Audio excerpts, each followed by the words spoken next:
ഒരു ഹദീസ് സ്വഹീഹാകണമെങ്കിൽ അത് സ്വഹീഹായ ഹദീസേ ബുഖാരിയിൽ ഉണ്ടാകുള്ളൂ. ആ ബുഖാരിയിൽ വന്ന ഹദീസ് പിന്നെ ഖുർആൻ എതിരാകൂല എന്ന് വളരെ കൃത്യമായി കൊണ്ട് അമാനി മൗലവി റഹ്മത്തുള്ളാഹി അലൈഹി അദ്ദേഹത്തിൻ്റെ ഈ വിശദീകരണത്തിൽ പഠിപ്പിച്ചിട്ടുണ്ട്. എന്താ പറഞ്ഞത്? അമാനി മൗലവിൻ്റെ ഈ കിതാബിൻ്റെ 32-ാമത്തെ പേജ് കേട്ടോളി.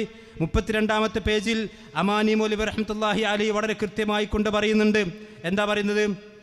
ഇതാ കേട്ടോ. നമ്മുടെ പണ്ഡിതന്മാർ ശരിയാണെന്ന് അഥവാ ബലപ്പെട്ടതാണെന്ന് വിധി കൽപ്പിച്ച ഹദീസുകളിൽ ബുദ്ധി തിരസ്കരിക്കുകയോ അസംഭവ്യമാക്കുകയോ ചെയ്യുന്ന ഒന്നും തന്നെ ഇല്ല. അപ്പം നമ്മുടെ പണ്ഡിതന്മാർ പറഞ്ഞാൽ ഇമാം ബുഖാരി ഉണ്ട്. ഇമാം ബുഖാരി സ്വഹീഹാണെന്ന് പറഞ്ഞ ഹദീസിൽ ഖുർആനിനെതിരായ ഒന്നുമില്ല.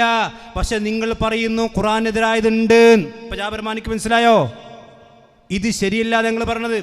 എനിക്ക് തീർന്നിട്ടില്ല, വീണ്ടും പറയാണ്.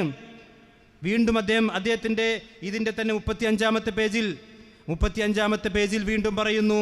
എന്താ പറഞ്ഞത്?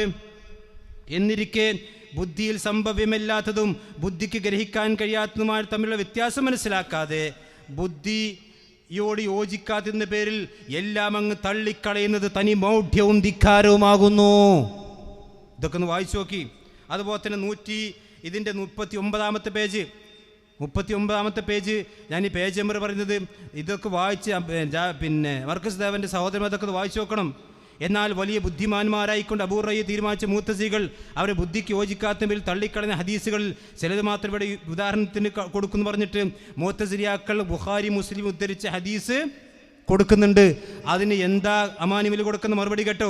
ചുരുക്കി പറഞ്ഞാൽ ഹദീസിൻ്റെയും ഫിഖഹിൻ്റെയും പണ്ഡിതന്മാർ ഹദീസ് പരിശോധന നടത്തുന്നതിൽ തങ്ങളുടെ ബുദ്ധിയെ പാഴാക്കിയിട്ടില്ല.